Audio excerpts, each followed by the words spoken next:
ये छात्रों नमस्कार। आज मैं आपको 12th क्लास के फिजिक्स का क्वेश्चन कराने जा रही हूँ। तो देखिए दोस्तों, हमारे पास क्वेश्चन है वैद्युत बल रेखा क्या है, इसका गुण लिखिए। वैद्युत की जगह विद्युत भी हो सकता है, ये मत सोचेगा कि वैद्युत अलग होगा विद्युत अलग होगा। तो वैद्युत बल रेखा क्या है, इसका गुण लिखिए।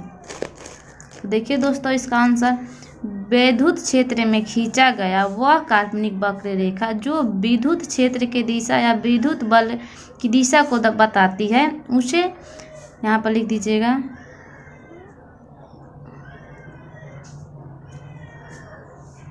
उसे वैद्युत बल रेखा कहते हैं या कहलाती है।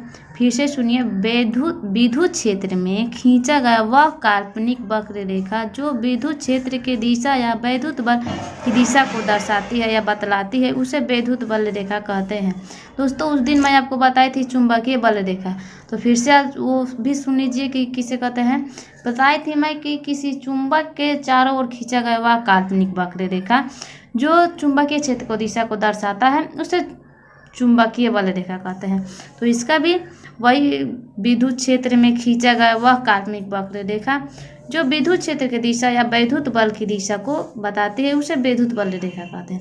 अब इसका देखिए दोस्तों, गुण क्या होता है। इसका गुण होता है, ये धन आवेश से चलकर ऋण आवेश में समाप्त हो जाती है। मतलब ये धन आवेश से जाती है और ऋण आवेश तक पहुंच जाती है और वहीं पर वो समाप्त हो जाती है, उससे आगे नहीं जाती है।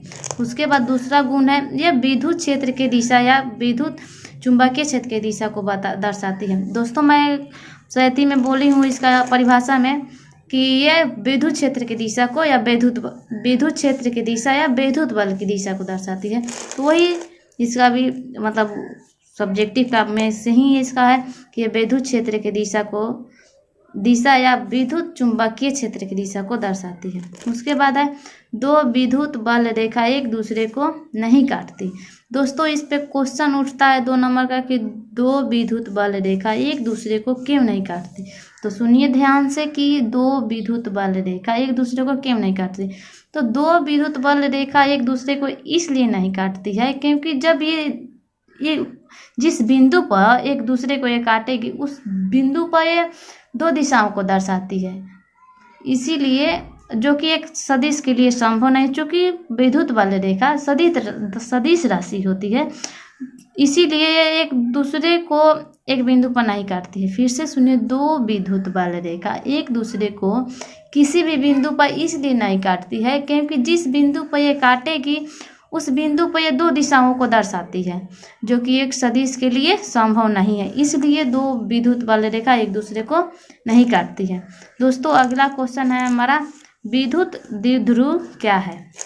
देखिए इसका आंसर क्या होगा। जब समान मान के ऋण आवेश एवं धन आवेश अल्प दूरी से पृथक हो तो या इस व्यवस्था को विद्युत द्विध्रुव कहते हैं। मतलब यहाँ पर अगर 2 है माइनस, तो यहाँ पर भी +2 होना चाहिए। अगर यहाँ पर 3 है माइनस, तो यहाँ पर +3 होना चाहिए। मतलब जितना उसका ऋण आवेश होगा उतना ही धन आवेश, मतलब यहाँ पर +q है तो यहाँ पर -q, तो मतलब +q का अगर वैल्यू 3 होगा, +q का अगर वैल्यू +3 होगा, -q का भी वैल्यू -3 ही होना चाहिए। तो समझ गए दोस्तों कि जब समान मान के ऋण आवेश एवं धन आवेश अल्प दूरी से पृथक होकर, पृथक मतलब अलग, यहाँ पर लिख दी हूँ मैं कि अलग हो तो इस व्यवस्था को यानी इस विद्युत व्यवस्था को विद्युत द्विध्रुव कहते हैं। उसके बाद दोस्तों, अगला क्वेश्चन है हमारा, विद्युत द्विध्रुव अघूर्ण क्या है। इसका आंसर देखिए, विद्युत द्विध्रुव के किसी एक आवेश का परिमाण एवं दोनों आवेशों के बीच की दूरी के गुणनफल को विद्युत द्विध्रुव का अघूर्ण कहते हैं। इसे P से दर्शाया जाता है। यह एक सदिश राशि होती है। इसका दिशा ऋण आवेश से धन आवेश की ओर, मतलब ऋण आवेश से, इसका ऑब्जेक्टिव पूछता है कि विद्युत द्विध्रुव अघूर्ण का दिशा क्या होता है। तो अब बता देंगे कि इसका दिशा ऋण आवेश से धन आवेश की ओर होता है। इसका मात्रक भी ऑब्जेक्टिव में पूछता है, तो इसका मात्रक होगा कूलम्ब मीटर। इसका बीमा भी पूछता है ऑब्जेक्टिव में, तो इसका बीमा होगा LTA। इसका सूत्र 12 × Q। उसके बाद दोस्तों, अगला क्वेश्चन है, माध्यम के सापेक्षित विद्युतशीलता क्या है? इसको ध्यान से देखिए दोस्तों, पक्का आएगा। तो इसका आंसर हुआ किसी माध्यम के विद्युतशीलता एवं निर्वात, निर्वात मतलब हवा के विद्युतशीलता के अनुपात को माध्यम के सापेक्षिक विद्युतशीलता कहते हैं। फिर से सुनिए, किसी माध्यम के विद्युतशीलता एवं निर्वात के विद्युतशीलता के अनुपात को माध्यम के सापेक्षिक विद्युतशीलता कहते हैं। दोस्तों इसी क्वेश्चन को अगर ये नहीं पूछा कि अगर माध्यम के विद्युतशीलता से क्या समझते हैं, तो ये पूछ सकता है कि माध्यम की सापेक्षिक चुंबकशीलता से क्या समझते हैं। तो कोई नहीं जिसमें इसको जहाँ पर वहाँ पर मतलब यहाँ पे इसका है विद्युतशीलता और तो यहाँ पर चुंबकशीलता हो गया। तो इसका आंसर होगा किसी माध्यम के चुंबकशीलता एवं निर्वात के चुंबकशीलता के अनुपात को माध्यम के सापेक्षिक चुंबकशीलता कहते हैं।